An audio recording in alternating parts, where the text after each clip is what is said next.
The opinions voiced in this podcast are for general information only and are not intended to provide specific advice or recommendations for any individual. To determine which strategies or investments may be suitable for you, consult the appropriate qualified professional prior to making a decision.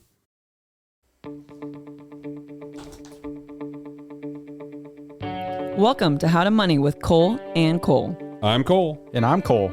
We coach people every day on their money and how to plan for the future. As financial advisors, we're here to have an honest conversation on investing, retirement, and everything in between. At Full Swing Financial Planning, we're here to empower you to take control of your plan, your way, for your financial future. So let's talk money. And sports. Welcome back to How to Money with Cole and Cole. I'm your host, Bailey Ashbrook, sitting here again with one Cole, but special guest, Josh. Welcome, Josh Mason. How are you today? Thank you. That intro was...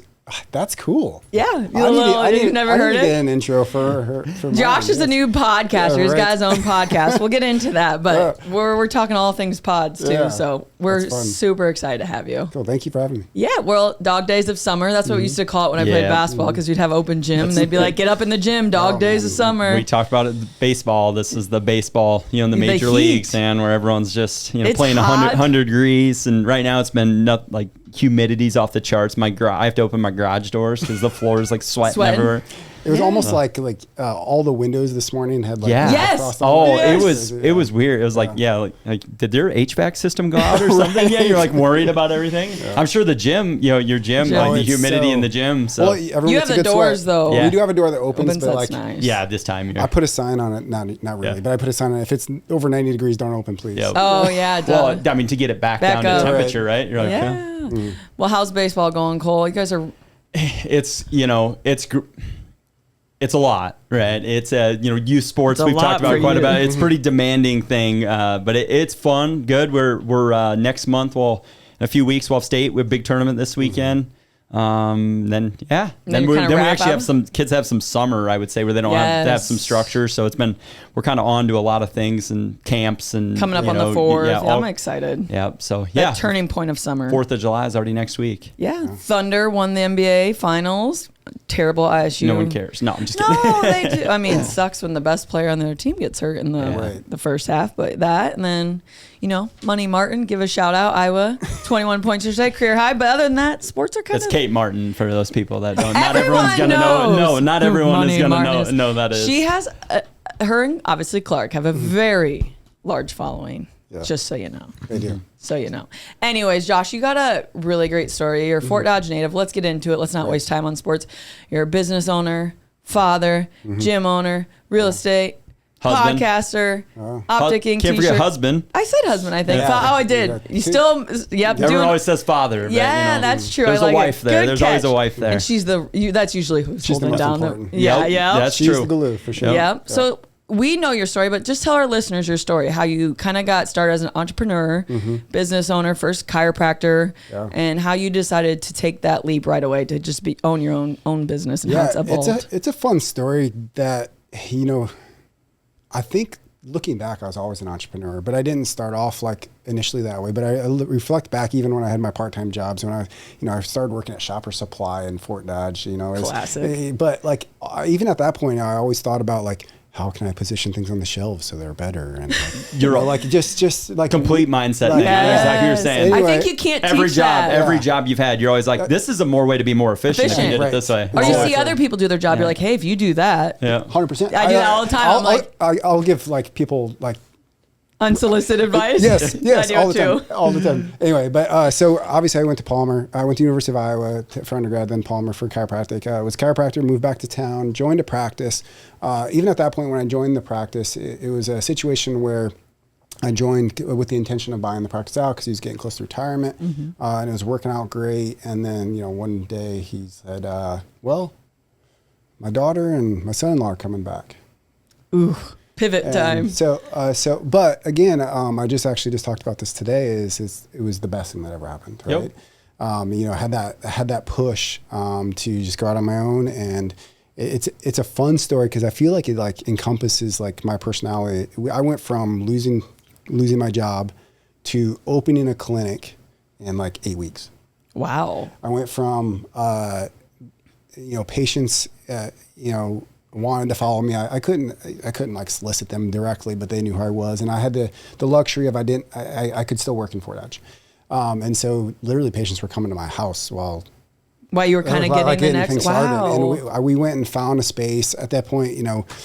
Commercial real estate isn't the most easy to come by in Fort Dodge per se. But we found especially for your type of space. Yeah, that you're right. Need. And oddly enough, I thought, well, I knew of the family video building. There's a pretty big building at that point. And I was like, they're not using some space over there. I bet.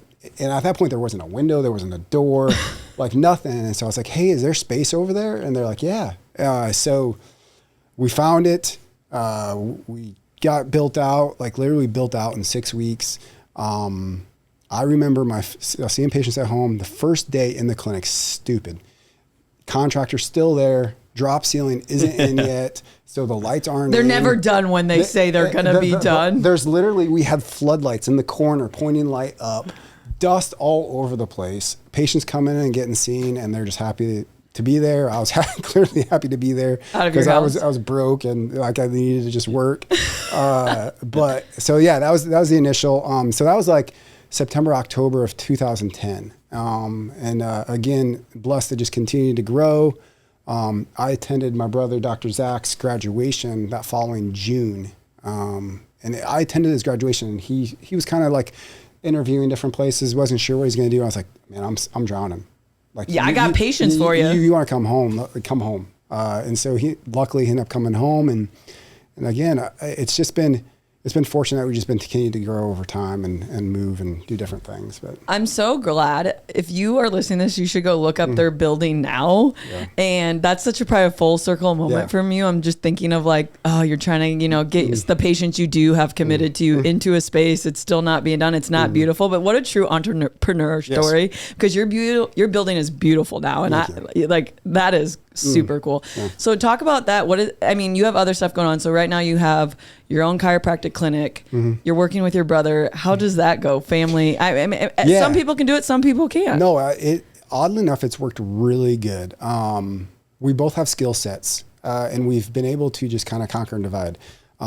Zach is the best chiropractor you're going to meet. I think he might be a better chiropractor than me. That's a nice thing to say. I would never admit that about my sister. I mean, I tell patients that's not true, but he probably is. But the business side, that's my strength. And he's happy to let me have that. He wants to focus on the patient care. So that does help a lot. Our personalities jive that way.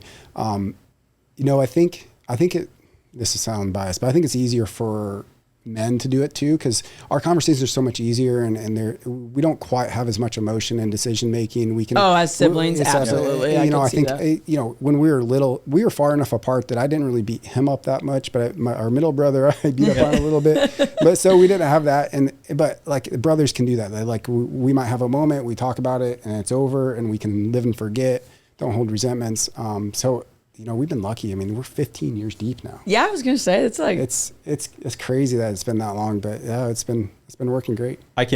From knowing both of you guys too, I can see that of how you guys would work well together. And I have a similar situation with my brother. My brother's more involved I didn't think about that. I'm back end of, the business structure of accounting and, bank accounts and paying bills and, who's doing, Cody's just doing the process. He's just spending all the money, so trying to find the revenue. Right. So, but it's, you guys make a great mix just from knowing both of you. Yeah. So and I know some of the wives also work, so it's a full circle family thing. So I want to stay on the chiropractic clinic it's really evolved more than so what are you guys all offering now? I actually had a client in the other day, they were ecstatic because you're getting he was going to get a laser. I don't even know what you guys all offer. So talk about the evolution of the business itself, just on the chiropractic side, because I know you got stuff going. So we've actually morphed from, obviously when we started, we're both chiropractors, so that was our primary focus. We love chiropractic, the philosophy of chiropractic, to help the body heal, to heal the body from the inside out. That's still our base philosophy. And we say all the time, you take that philosophy and apply it to different modalities in healthcare, and you're going to get a better outcome. But we've morphed from chiropractic only to, we brought in like an athletic trainer and started some active rehab and care. And then, 5 years ago now, we brought on a nurse practitioner. to start to add some holistic medical care, which is involved into PRP injections, which stands for platelet-rich plasma. It's your blood spun down. We do stem cell injections. We do another injection called A2M. We can nerd out on that. He's like, I'll talk about that all day. Then we have, in modalities like the Class 4 laser, pulse wave, and we've expanded our rehab department. We've recently hired a PT that won't start for us for a while, so I can't announce fully, but we'll have full physical therapy, not just, I don't know if you know this about healthcare. But go for it. I'm so intrigued. So in healthcare, when it comes to different things, your provider, I can't say we do physical therapy right now because I have a physical therapy assistant who's licensed and he's the best physical therapy assistant in town by bar none. But I can't call it physical therapy and I can't bill your insurance for it.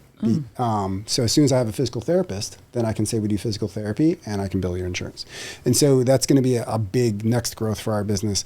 But as far as the Class 4 laser, we've added about 2.5 years ago. We treat anything from acute injuries to neuropathy to osteoarthritis with it as a part of a combination. But I think more importantly, what we've developed is systems and protocols of like modalities that complement each other. And so they're more comprehensive care plans than just go here for your chiropractor, go here for your rehab, go here for your injection, go here for this. It's kind of like, on a much smaller scale, it's kind of like you talk about people going to Mayo Clinic and they go to Mayo Clinic and they get everything done. Get everything done at once. And that's kind of what we've done in the holistic space. So that's what we've done in physical medicine. I say physical medicine as far as the primary things we're treating are pains, aches, pains, muscle strains, osteoarthritis, neuropathy. So it's really joints, tendons, muscles, ligaments, things like that. Did you imagine when you got into chiropractic school the evolution of the holistic world? No. I mean, the way it's going, just to keep up on it, I can't imagine. It's definitely the way the world's going, I feel like. It for sure is. No, when I got into chiropractic, literally how I decided I was going to be a chiropractor, it was the summer I was going to go to the University of Iowa. I was going to major in business, oddly enough. That makes sense, right? So I was giving Kim Peterson, my now wife, a massage. And mind you, at the time, I had been to the chiropractor 2 times my entire life. And she had been 0. I'm giving her a massage and she says, "You should be a chiropractor." No way. No, all right.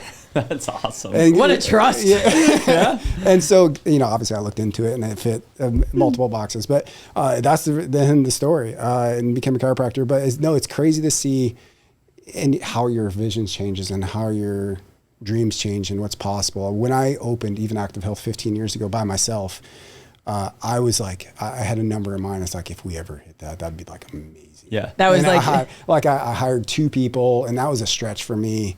And, clearly we're much bigger than that now, but and then to see the growth of healthcare and it's really fun to see the healthcare climate more holistic like we're at. So it's fun. Is your industry or chiropractic industry as a whole, are you seeing more, or the numbers growing for the amount of chiropractors out there, or is it because not? That's I was curious. I don't think chiropractors itself, the number of chiropractors is growing. You'll be honest, if chiropractors aren't diversifying, they're dying. Oh, that would make sense. If you're relying, and again, this would be a horrible topic maybe, but if you're relying 100% on insurance reimbursement, like it's hard. Yeah. Hard. I can imagine. Hard. Like it's inefficient. They literally, like we talk about, like all of my employees would love a raise and I love to give them one, but I haven't been given a raise from the insurance company in over 10 years. People don't understand that about insurance. The billing. Like literally my best payer, Blue Cross Blue Shield, it went down, very small amount down, but it went down when we're all talking about inflation. Everything's costing more. My property taxes went up. My insurance has gone up. I've given my employees raises, and my reimbursement from insurance companies stay stagnant or even just a little negative. I didn't even think about that in your world. Yeah. See, we don't. Yeah. So then, like other service, you got to round it out with other services. I don't get to just raise the price because if I'm in contract with the insurance company, I accept what they accept or they pay. Right. I don't get to raise my price. And you also want to be able to take certain amount of patients, right? That are only going to go, or like some people have to go places that'll take their insurance, right? And honestly, I say that as a service to my patients and to our community. Like I want to serve my community, and a large portion of someone's employee benefit plan is that they have insurance. They want to be able to use it. And if I don't accept it, I feel like I'm just saying, well, I don't like you. Yeah, that would be tough. Like I don't want to be out of network and not accept it. But that's just the nature of the struggles of your healthcare. world. Yeah. Well, and then let's pivot here too, because you're in healthcare, but you also took it a step further and you decided, maybe tell our listeners, because I think when we have entrepreneurs, it's always like you hear the story, but how do you scale it? How do you decide where to pivot, where to go? And you pivoted to CrossFit, a gym. So tell the listeners about obviously evolution of that, but of course it goes great with the world you're in. But how do you decide like this makes sense? I think everyone thinks that every entrepreneur is like has a strategic plan and they're winging it. A true entrepreneur probably is winging it. Risk, it's opportunity, right? You put yourself, you trust yourself into the opportunity. Like that makes sense because or something quite frankly. So for 10 years, the gym was something I loved. So anyway, the story goes, we were in our small 2,000 square foot facility at Anytime next to Family Video. There happened to be an Anytime Fitness next door. An existing one. It was an existing franchise that was going. I actually never went there. Oh, that's right. I forgot about that. Yeah, now you say that, I'm like, oh yeah, I remember that there. Even though I didn't even go there, I would go over and I was playing basketball at the rec. I wasn't even like, and I'm a horrible hooper. Horrible. I don't think any of the Masons are good hoopers, are you? No, I would literally just sprint up and down the court and shoot threes. Good cardio. I couldn't do it. Great workout. Yeah, yes. Yeah. But anyway, so I wasn't even going there. And then I started seeing online, a couple of my old rugby buddies from college were doing this thing called CrossFit. And I was like, man, that looks fun. And so I'm looking into it. I'm like, it'd be so cool to have a CrossFit gym. And, at that point, I'm starting to have some success. I have some extra income and, entrepreneurs are like, I can make anything work. That's true. I can do that really good. I'm just going to start that. That's not always. So the idea was, at that time, the gym manager of Anytime Fitness had become a patient. And I was like, hey, man, if the guy ever wants to sell, let me know. Of course, 2 weeks later, hey, he'd like to sell. Now that he has a buyer, he wants to sell. So again, my whole business model was I have this existing club. I know there's space behind it. I can grow it. I can start doing CrossFit. I'm going to convert all these people that are going to a 24-hour fitness to do CrossFit. Well, they didn't convert, but a lot of people started. And so that's kind of how the gym got started. And, it was a labor of love for over 10 years. I don't think I actually took per se income. I never had to put money in per se, but I never took income from the gym for over 10 years. It was just, it's also a high leverage business. We grew, we added, we built a new building. So there was a lot of expenses to make that happen. But I built a place that I wanted to work out in and I wanted to have fun in. Sounds fun to me. Yeah. I know. And so that's how the gym happened. And it's now great. It's a great facility. It's like the biggest Anytime in Iowa. Oh, for sure. I think you told me that one time, right? Oh yeah. They, and honestly, it's kind of a great compliment is Anytime Fitness, you don't know, you can take your key fob and go to Anytime Fitness worldwide. There's, and we have people come through, they're visiting all the time, like, this is the best one I've ever been to. Oh, that's awesome. I've actually been to a lot, and I would absolutely say. Well, I know the one you were referring to, and it was not that big. So the space it was in. Right. So. And that was their model. Yeah. It's so interesting to see, I got a lot of pushback from the franchise because you got franchise rules when I was doing the CrossFit classes. And because even when I joined, it was all just, access, 24-hour fitness, and didn't have any like service models. And so then when I added classes, soonly they morphed and added some classes and some functional fitness. And then like right now, what I would love to add, been talking about it for years, but they wouldn't let me, is to add like saunas. Yeah. Oh yeah, right? Please do. Yeah. Well, so again, now literally you're going to see in probably the next 6 months, I'll have a new sign, and that's the new tagline is train, nutrition, and recovery. So it's like saunas, cold plunges and stuff. Saunas. Isn't that crazy? The sauna cold plunge world. Cold plunge. I have one at home. I love it.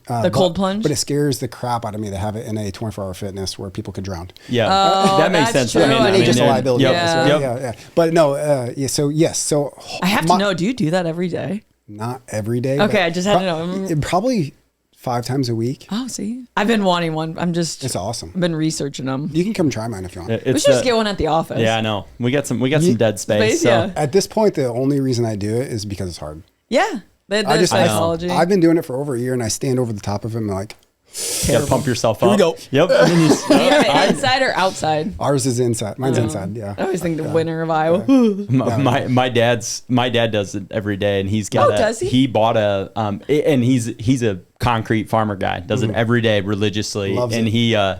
he bought like an ice machine. Like his So is his pretty is like like blue a collar. Like he's farmer got a ice cow bath. tub and then an Yep. ice machine. I see a lot of people like do that you know too. like the school ice machines that you know you get the scoop and I that's love it. He just that. bought one of those randomly. And Can that's you how get he a does. video of that so we can clip that on here? Every day. Like he literally, he has a place at Lake Panorama and his farms about where he's a gym at his house and everything, a really nice gym. And he every day still drives. He doesn't even live at the farm anymore, but he drives every day. That's what he does. man. That's like it's like 20 minutes or so from where he lives. commitment. So yeah, he's pretty diligent about it. But That's awesome.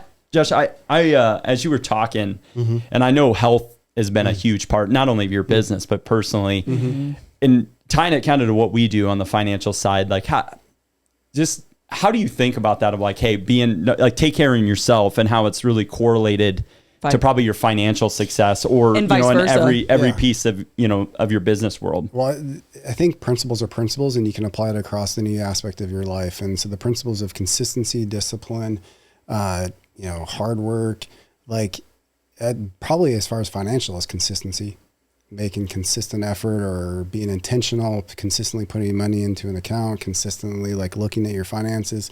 So I think those are like for me, and then just like we talked this morning about this too. The fitness for me is also mental clarity. It's an escape. It proves to myself over and over again, I'm going to do something I told myself I was going to do. It proves to myself I can do hard stuff. Like the original tagline for CrossFit was preparation for life. And when I thought of that, I was thinking I'm preparing people physically for the demanding aspects of life. But ultimately it's like mental aspect as well. Like you can make it through hard things. You can get knocked down and get back up. And so that kind of like, yes, I love fitness for the fitness aspect, but like I can see it dovetail. And like you were saying, like I'll be in the workout and I'm thinking of business. So it stimulates thought for me. Like it's probably where I get my biggest ideas is when I'm working out. When you work out in your morning, you're dreaming. You're like for business, this. Yeah. I think showing up for yourself every day, and I think this is where it kind of is, allows you to show up. I mean, think about the amount of people you're managing, the amount of things. When you're showing up consistently for yourself, you're able to show up the way you want for business, life, finances.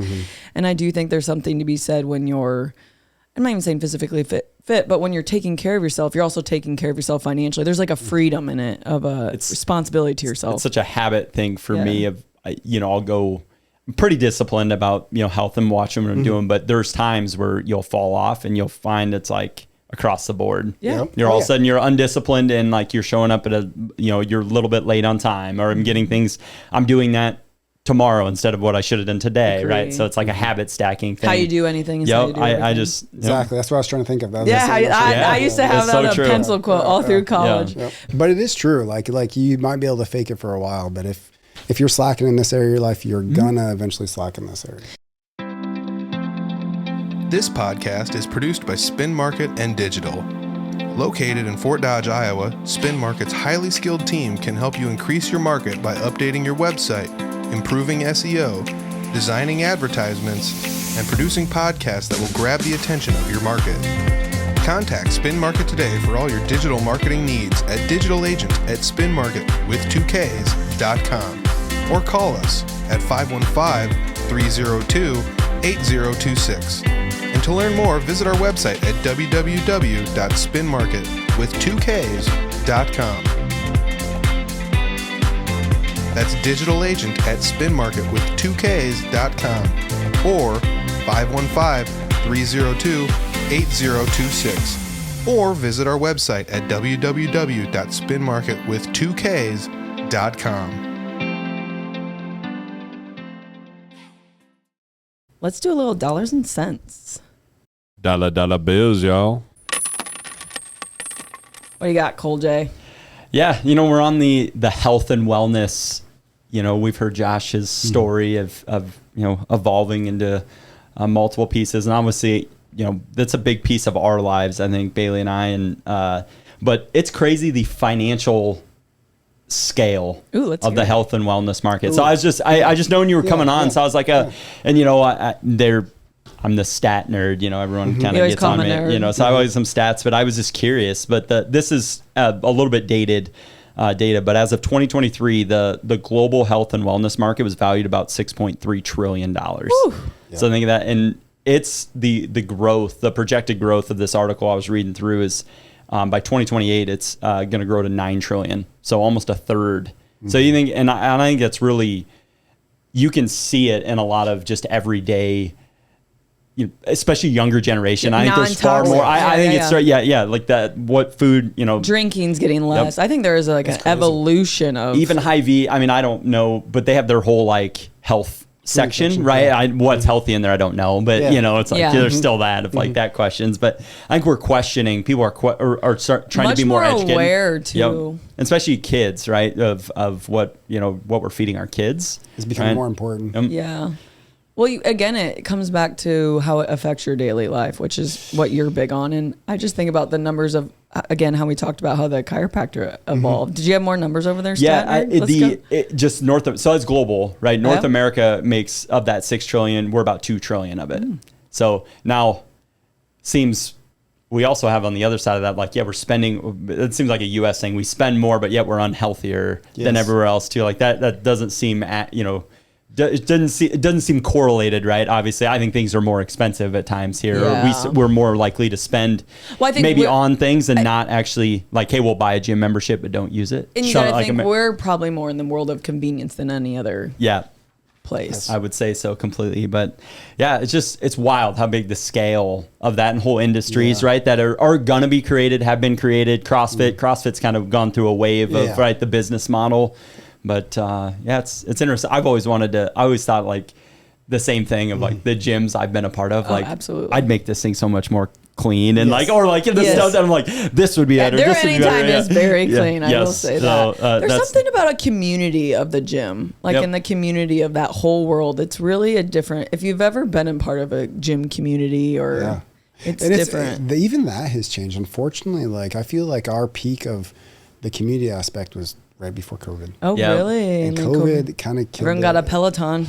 That's true. That's what happened to me. COVID happened. I got a Peloton. It is one of those like evolving things. Like community is super important and for health too. Like you look at they study the centenarians or whatever, and people that live over 100, and they all are eating different diets and they have a little bit different lifestyles. But like the consistent thing is that their close knitness, their connection to other people is a very common thread. And so the community, whether it is you are doing fitness together or not, having a community around you is super important.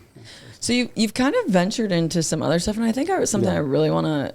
Leading a team and scaling a team and hiring and your world is probably a lot more turnover than our world, obviously, once you're kind of, but talk about that. Like, what's the biggest challenges exciting things about being able to give people jobs and opportunities? I think that's like, we talk about that, like, wow, you get to provide these people an amazing job to come to every day and all that. And to be frank on that aspect, it was interesting. My first career, the owner took really good pride in that, and I even at that stage I was like, man, that's weird that he just loves that he provides for people so much. But now I've reached that stage in my career where like that is very rewarding to know that because of a business we created, these 20 families and these community members are doing great.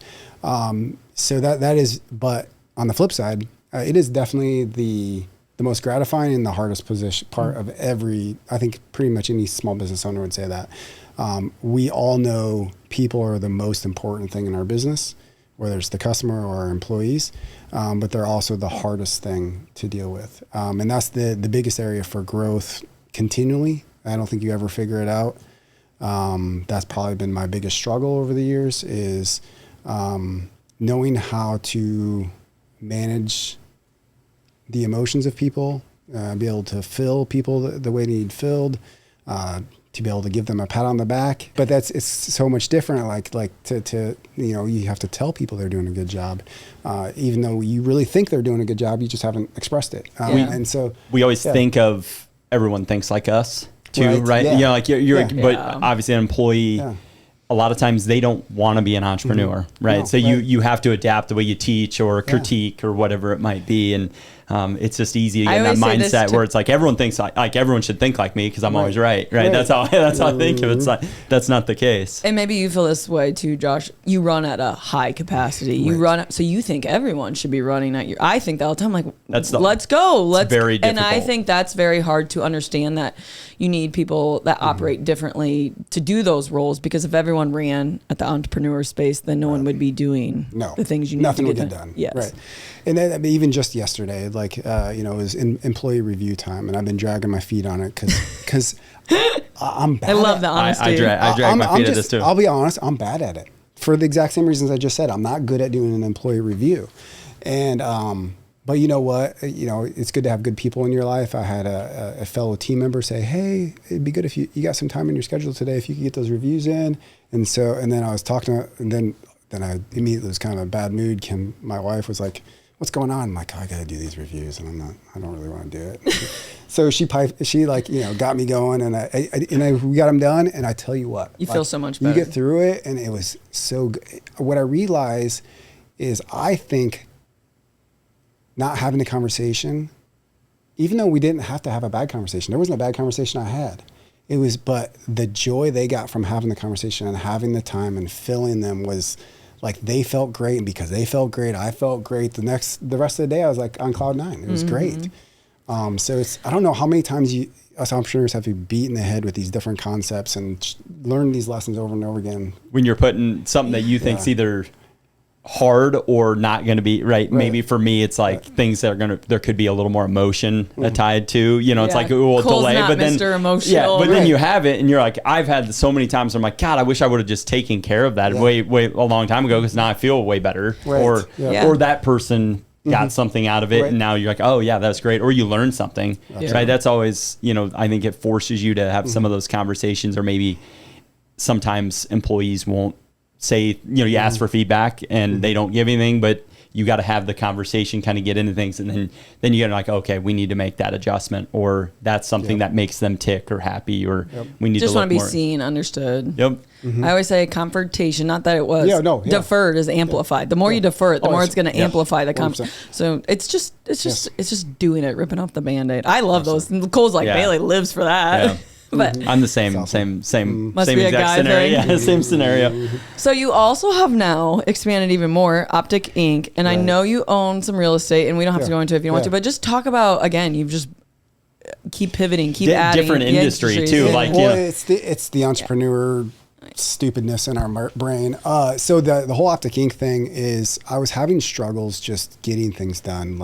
And I actually really, what I like about it is, rather than take that money and invest it into, some big company, which is good and safe, and that, but it was so much more interesting to me as an entrepreneur to take that money and invest it to a local business that I kind of had some control in. It was just more fun. But the key is I found a key person. I found literally a Chris Staley that runs it. I found him, interviewed him. He'd been in the industry. He runs the show. He's great. I've worked with him. I really do. I do, because I'm an accounting nerd like you. I do the books. That's all I do for. You just want to know what the numbers are. So I've got a couple of those where that's about all I'm involved in, is doing the books. So it's fun, and there's a creative outlet. I kind of get to know what people are doing. I get to see what other businesses are doing with their merch. It's fun. And if you guys need a quick set of t-shirts, I bet you get them pretty fast. Right. They do a great job. The team is they just get better and better. So it's fun. That's awesome. So how do you, because you are, again, a husband, a father, talk about balancing all this, and staying grounded and intentional, because it cannot be done without a supportive wife. Yeah. Us women do it all, man. We entrepreneurs, we put in a lot of hours. It's never been a situation. Kim has never felt or said or said anything to the kids like, "Oh, your dad's not here because he's working," or whatever. It's not a negative. It's not a negative thing. It's even she verbalized. I occasionally have some guilt that I don't get to some things, some away games, some away baseball and softball games, right? I don't get to all of them, and I'll express that frustration to Kim. She's like, "Well, you're doing what you're doing, so I can be at every single one." Oh, that's right? great. That's awesome. And so it's like just that team atmosphere on the family side as well. So the balance, though, is I've struggled with, like everyone says they have a work-life balance. I like to work. Yeah, I like So do I. it's like a hobby. It's like, I love it. Me and Cole I- talk about that. We'll be at the office like, I could stay here all night Like, and work so- if I didn't have kids. Yeah, if I didn't have kids, yeah. I'd be here till 10. Yeah. So like that's the balance. There is a balance, and I do like I recognize like they talk about the wheel of life, and I have a flat side of socially, or like I like to just have fun. Like my brothers. My brothers are fun people. Yeah. Yeah. And that's not me. Yeah. See, Yeah. everyone's like, go out more, do more. I'm like, but when I go, I don't have fun. I like being organized. That's fun for me. So I don't know. I am the last person to ask about balance, but I can encourage you to have a very supportive network or a spouse that can Maybe help support someone. that. What I'm hearing you say is your spouse really understands you, and you both understand.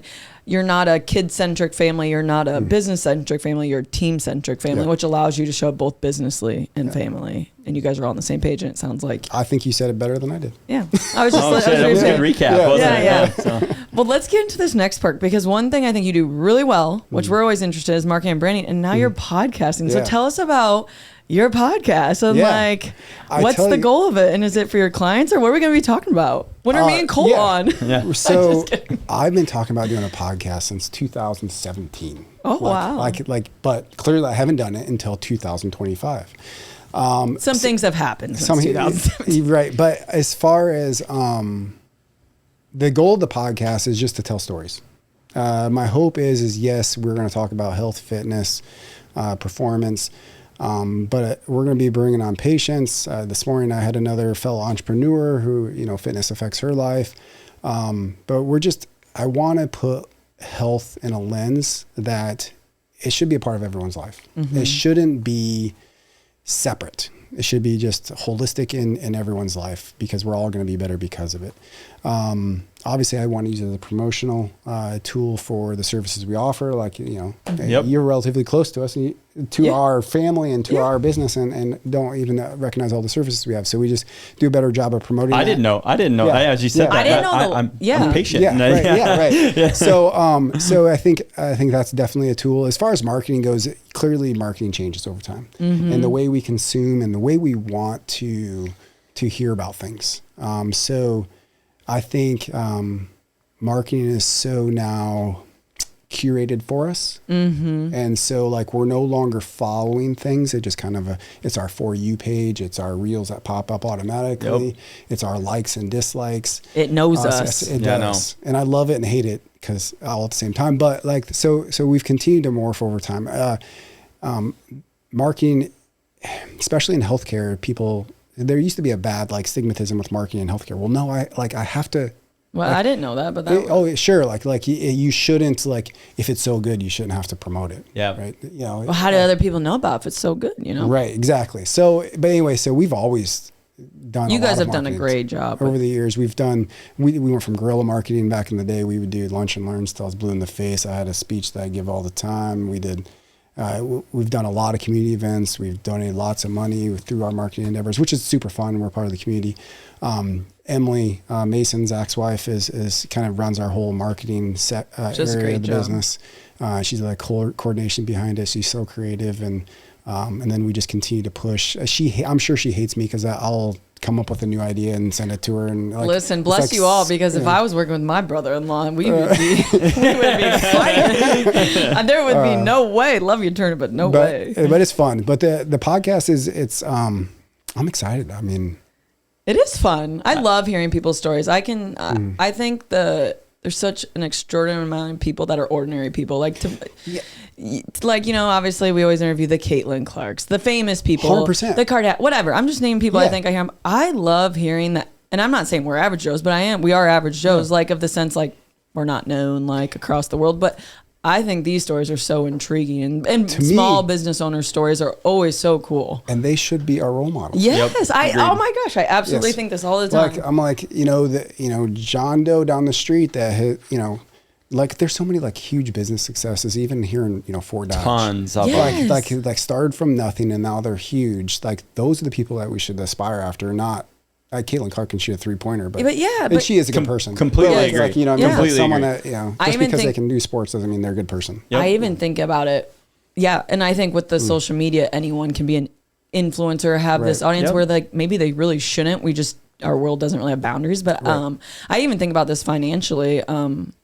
We have clients that come in that you would never know how successful they are because they're the average Joe, but they are living such a peaceful, free life because of what they've done consistently investing over time, which you understand as an entrepreneur and your success. But yeah, it's an interesting way to think about it. I was thinking about this, we were talking about the, having the tough conversations or like, hey, I'll kind of delay something, and I always kind of feel that when we're leading up to a podcast of like, I don't like, how much do I want to commit to this? And then I always do it. And especially when we have entrepreneurs on, you kind of get that high of like, oh, that was fun to hear their story or or you have commonality, right? Of like, or hey, we like I'm dealing with the same, the same stuff or or you're like, hey, that's a great idea. And you kind of take for granted this information isn't like conversations people are having like we are, like we're no one sitting down listening to us talk about this in general day-to-day life.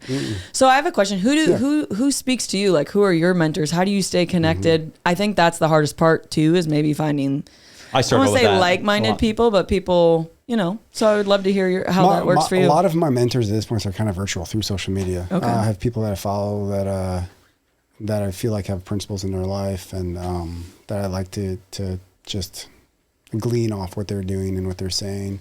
I was very fortunate that we come from an imperfect but very strong family. Yeah, you guys are close. We are like it's just like both sides of my family. Unique too. Yeah. You got a lot of dynamic personalities. Yes. If you know the Mason family, you're gonna hear them. Yeah. Yes. You're probably the most quiet, I would say. You are for sure. Zach and Nick, you and your dad. And my dad. They're loud people. And I'm a loud person, so no judgment. Yeah, but so like that, it's a huge blessing though. Like again, even though we're imperfect, our family is there for us thick and thin. Doesn't matter. Like I could do something very bad and my mom's going to say it's their fault. Yep. Anyway, so I think that's the solid foundation of I come from that. And then, as far as I do feel like a struggle of mine is if I want to keep growing and growing my vision, I do have to look outside of our community a little bit. And so I've hired coaches over the years. But if I find a lot of social media, it evolves over time. Yeah. It's different seasons. Yeah. All right. Let's do some fast fire questions. Are you ready? You bet. You can do this real quick. Okay. Startup tip. One actionable item to start and service a business tomorrow. If someone's listening, what should they do? One action item. One action item to start a business. Make sure you know how to sell. Ooh, that's good. That's really good. Okay. Family business advice. One principle to avoid drama when working with family/loved ones. If you can't talk it out, wrestle it out. No, I'm just kidding. That's great. No, wait. That's great. Who's going to win? You or Zach? Zach was like, he would kill me. Now you're a CrossFitter. I am. So, for sure he still could beat me in wrestling. But if it was a workout competition, I would fist fight. Who's fighting? He beat me too, for sure. Really? I was the same with my brother. I think I'm tough. I can do maybe more pull-ups, but he could kill me. All right. Best way to earn people's trust. Just do exactly what you said you'd do. Okay. I love it. Okay, one more. One personal habit or mindset practice that fueled your success. I didn't do this forever, but I've gotten in the habit where every morning I get up, I read a devotional. And for a long time I was posting on like my thoughts on it. So the habit of not only reading it, but like trying to like process it enough to write something else, even if you don't publicly post it, just that part. So I love that. There's something to writing things down, right? Yeah. Actually, I have one more rapid fire. Go ahead. You have one? Mm-hmm. No, I just want to make sure at the end, once we're done here, make sure you didn't tell us the name of the podcast. Oh, sure. So make sure you tell us and where to find you. So we have young kids, right? Yeah. We have kindergartner and younger, or third grade. They'll be in third grade. Third grade and younger. Best parenting advice as an entrepreneur. Ooh. Be a model. I mean, just like be the person you want your kids to be. Oh, I love that. Like you, and honestly, the other thing that I struggled with the longest is you cannot create the situation. You can't create the conversations. You can't create the moment. The moment has to happen. Oh, that's good. That's so great. good. That's Like great. I used to always think that I had to I would used to come home and I would listen to a podcast. I'm like, I need to talk to my kids. Oh my about God, this is Yeah, me right yeah. now. And This is me right now. And be like, okay, let's sit down and have this conversation. Yeah. And You're trying to force Yes. your way into it. Yeah. And it doesn't happen, and you end up pissed. Yep. But then you just are frustrated. And then 2 weeks later, you're driving 20-minute drive somewhere and the conversation pops up and it happens organically, and it's awesome. Oh, that's such good advice. The reason I asked is because obviously I see Kim in your social media and just your family. And I'm not saying I understand your life because of social media, but we know some of your family. You guys just seem like a very grounded, close family. Like your kids really are in relationship with you. And I think that's a lot to be said. I could see there's a lot of entrepreneurs, not stereotyping, but a lot of dads that are successful but don't have the family. Yeah. Closeness I strive that you guys for. I have some clients that I really value their relationship with their adult. They have adult children now, and that's one thing that a goal of mine as a parent is someday I can see my children as friends. Yeah. Right. Like they're going to look at me as a friend, not so much as just a parent. Right. You'll evolve. I'm obviously just a parent to my children now. Dad. My oldest son is he's getting ready to move to Arizona. I'm sad because he's my buddy. Yeah. Yeah. But that's a great place to go No, it visit. is. We were It talking is. about this. Yeah. Gotta follow the girlfriend when she's that successful. Right. But no, I think, and also, raise them to be adults, not a child.